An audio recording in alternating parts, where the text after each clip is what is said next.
नमस्कार, स्वागत है एक नए वीडियो में।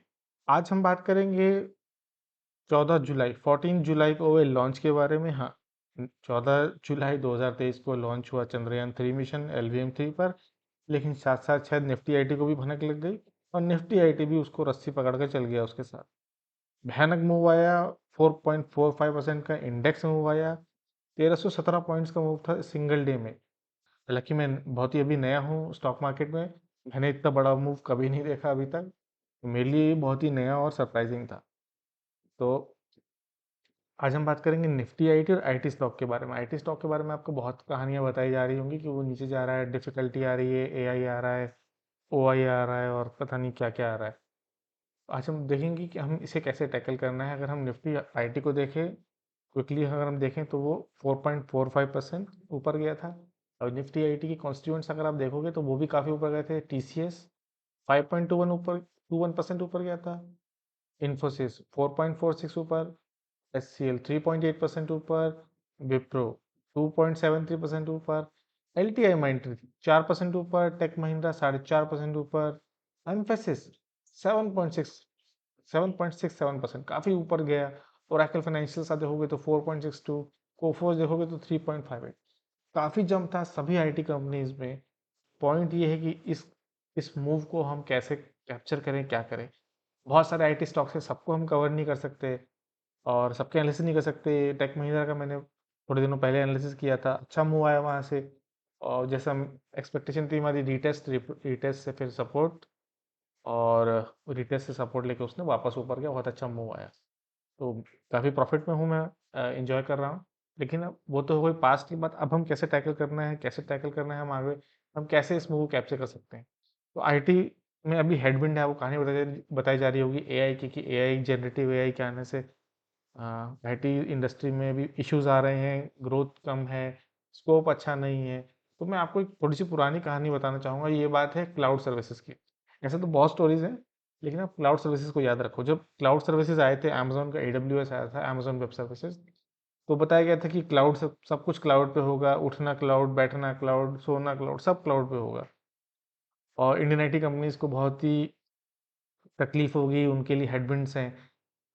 फिर उसके बाद माइक्रोसॉफ्ट ने अपना एज्योर यूज़ कर दिया, लॉन्च कर दिया, वो भी एक क्लाउड सर्विसेज था। फिर गूगल की क्लाउड सर्विसेज आ गई। तो काफ़ी हेडविंड्स आ गए थे इससे पहले भी आईटी कंपनीज के बारे में। लेकिन इंडियन आईटी कंपनीज क्या करती हैं, इंडियन आईटी कंपनीज हमारी सर्विस इंडस्ट्रीज हैं बेसिकली। ये कुछ मतलब जो बड़ी बिग टेक के लिए काम करती हैं, वो यही काम कंपनीज काम करती हैं। तो इंडियन आईटी कंपनीज ने क्या किया, अपने स्टाफ को ट्रेन किया, टेक्नोलॉजी अपस्किलिंग की उनकी, और वो उन्होंने यूज़ किया उस क्लाउड सर्विसेज का। और आज के टाइम में अगर आप आईटी कंपनी में हो या आईटी कंपनी में आपके जानने वाला है, क्लाउड सर्विसेज का नाम भी कोई नहीं लेता। वो सब अंडरस्टूड है एक तरीके से। तो काफ़ी उस क्लाउड सर्विसेज का, चाहे एज्योर का, चाहे AWS का, जो आज भी यूज़ में है, उनका उन्होंने यूज़ किया और उसको यूज़ करते हुए अपनी कंपनी की ग्रोथ की। अगर आप इंडेक्स में अगर आप 5 साल का मूव देखोगे, 5 साल में 110%। अगर आप मैच देखोगे तो यहाँ ये NSE की लिस्टिंग है, तो ये देखिएगा आप कि निफ्टी आईटी 2000 से लेके, ये देखिए 2000 से जो ड्रॉप आया था, वो स्टार्ट करो तो 31,345% का गेन दे चुका है। भयानक गेन है और आगे भी इस तरह की वो कहानी बताई जाएगी। जिस तरह से 2000 का स्लम्प था, फिर यहाँ 2008 का स्लम्प आया, फिर ये कोविड का स्लम्प आया और अभी आपको एआई की कहानी बताई जा रही है।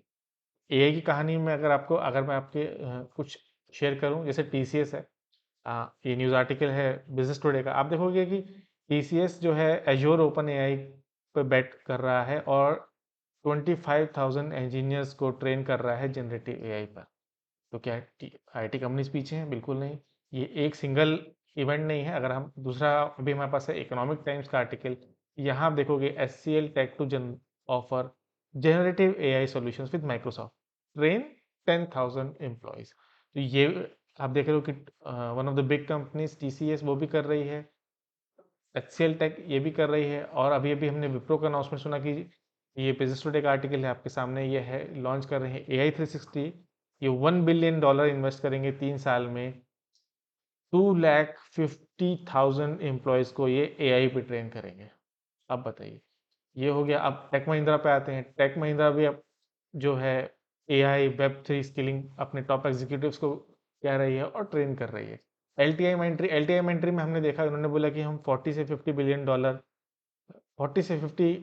डॉलर हम एआई कैपेबिलिटीज़ में इन्वेस्ट करेंगे ताकि हमारी अपस्केलिंग हो जाए।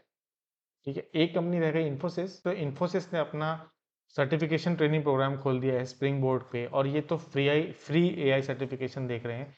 ये भी एआई पे अपने एम्प्लॉयज़ को और अपकमिंग मैनेजर्स को ट्रेन कर रहे हैं। इन्होंने तो अपनी जनरेटिव एआई लैब भी एआई के लिए शुरू कर दी है, और जिसका इन्होंने अपना एक्चुअली एक प्रोडक्ट भी है जो इन्फोसिस टोपैज नाम से है, इसको इन्होंने लॉन्च कर दिया है।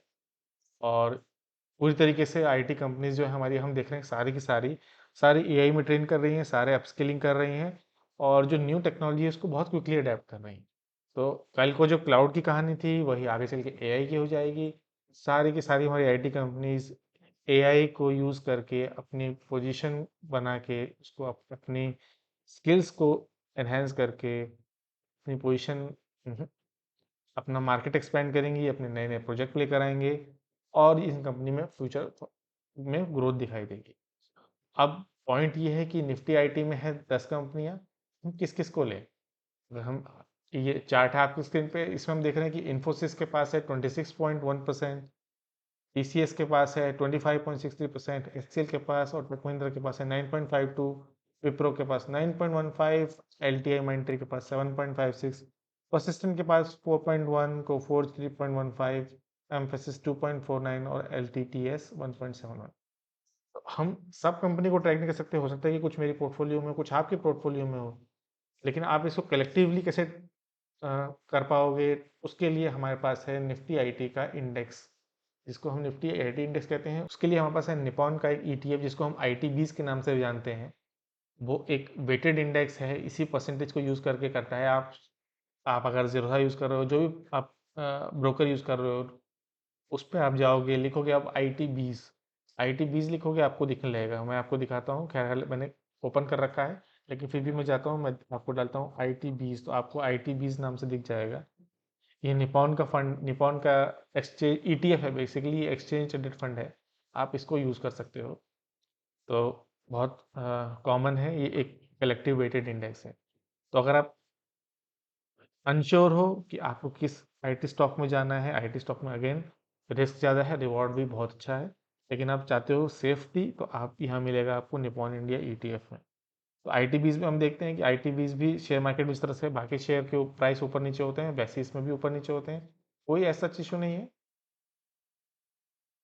जिस तरह से हम स्टॉक बाय करते हैं, जिस तरह से हम निफ्टी 20 बाय करते हैं, अगर आपने निफ्टी 20 बाय नहीं किया, आप वो भी सोच सकते हो, उसको भी आप एनालिसिस कर सकते हो। अब तो खैर ऊपर है, मैंने काफ़ी जब जब उसमें मार्केट में डर होता है तब तक मैं खरीद लेता हूँ उसको। तो फिलहाल हम बात करें आई टी 20 की, तो ये भी बिल्कुल चार्ट पैटर्न हमको जैसा दिखता है वैसा ही होगा। आप अगर क्विकली लगाओगे इसमें मूविंग एवरेजेस, तो देखोगे कि मूविंग एवरेजेस का यहाँ पे गोल्डन क्रॉसओवर हमको क्लियरली दिखने लगा है। बहुत अच्छा वॉल्यूम भी आया था इसमें, और मैंने 14th को ही परचेज किया है। वॉल्यूम देख लो कितना अच्छा है, आरएसआई भी अच्छा दिख रहा है आपको, तो एक आपको क्लियरली एक एडवांटेज दिख रहा है कि हाँ, इसमें एक मूव है जो सभी देख पा रहे हो। लेकिन यहाँ पर एक इशू ये है कि अगर आप इसको थोड़ा सा जूम करो और थोड़ा सा इस तरह देखो, तो जिस जिस पॉइंट पर ये अभी है 32 से 33 के बीच में, इस प्राइस पॉइंट पे इसने पहले भी कई बार रेजिस्टेंस और सपोर्ट लिया है, तो ये एक डिमांड सप्लाई जोन हो सकती है। यहाँ पे हो सकता है इसको ब्रेक करना आसान नहीं होगा, इसको हो सकता है यहाँ पे स्ट्रगल करे, ऊपर जाके थोड़ा स्ट्रगल करे और फिर इसमें एक रॉकेट मूव आए ऊपर। तो अगर ये अपने ऑल टाइम हाई के पास भी जाता है तो अच्छा ग्रोथ है। अपना ऑल टाइम हाई इसका 41.3, अगर हम यहाँ से देखें तो 41.3 अगर एक अपना प्रीवियस हाई भी रीच करता है, तो उसमें भी ऑलमोस्ट 26 से 27% का चांस है, अगर हमारा आई टी 20 अपने प्रीवियस हाई को मीट भी कर लेता है, टच भी कर लेता है। उसके ऊपर जाएगा तो अलग कहानी। ठीक है, तो ये तो कहानी हो गई हमारे ऑल टाइम हाई की, लेकिन ऑल टाइम हाई से पहले आ जाते हैं हम, अ, हमको क्लियरली दिख रहा है कि एक सपोर्ट दिख रहा है यहाँ पर, जिसने इस लेवल पे बाय किया। ये देखिए, ये पहले भी लेवल था, यही सपोर्ट था, पहले ये रेजिस्टेंस था, यहीं से बार बार टकरा रहा था, अब कोविड के हाई के बाद वापस जब नीचे आया तो यहीं पे सपोर्ट ले रहा है।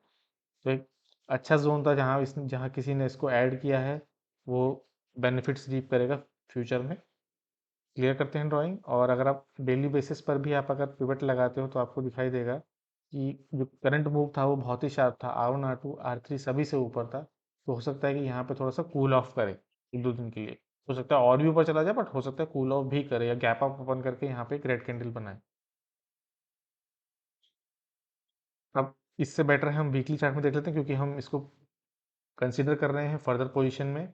तो जो सपोर्ट था S1 पे, जो हम कह रहे थे कि लॉन्ग टाइम सपोर्ट है यहाँ पर, और यहाँ पर जो रेजिस्टेंस था, तो S1 एकदम बहुत ही ज़्यादा क्लियर दिख रहा है। तो और पिवट पॉइंट पर हम हैं, और पिवट पॉइंट पर हमको दिख रहा है कि थोड़ा जूम कर लेते हैं इसको। ये हमने कर लिया है जूम। तो जूम करने के बाद हमको दिख रहा है कि एक पिवट पॉइंट से ऑलमोस्ट टकराने को है, जो कि हमने बोला था कि 32 से 33 के बीच में एक जोन है। अगर आप कुछ इस तरह से एक पैरेलल चैनल टाइप बनाओ, ये बेसिकली एक जोन बनाने के लिए मैं कर रहा हूँ।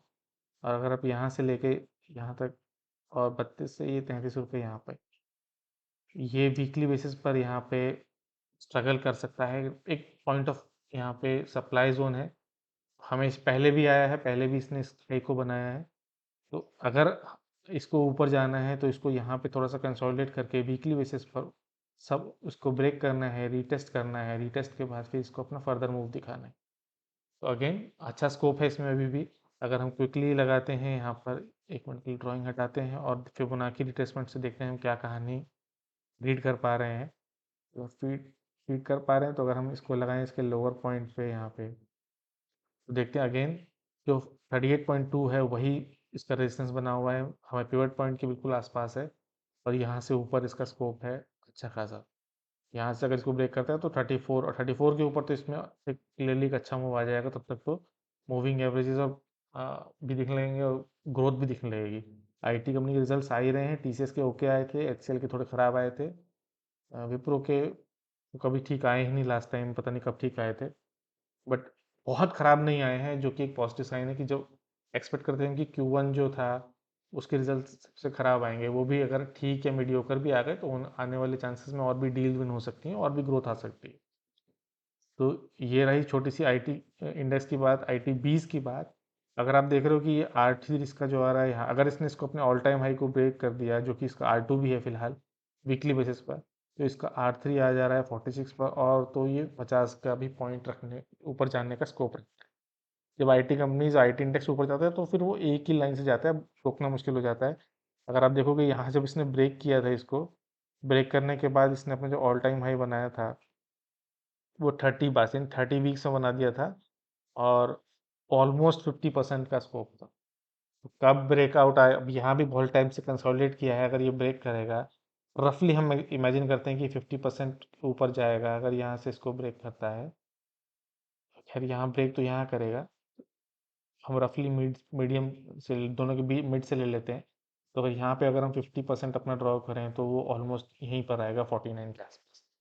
तो अगर आपको सेफ बेट लेना है तो आपको आईटी 20 पे एनालिसिस करनी है। आपको देखना है कि क्या आप आईटी इंडिविजुअल स्टॉक के साथ जाना चाहते हो, या आईटी 20 के होल सोल वेटेड इंडेक्स के साथ जाना चाहते हो।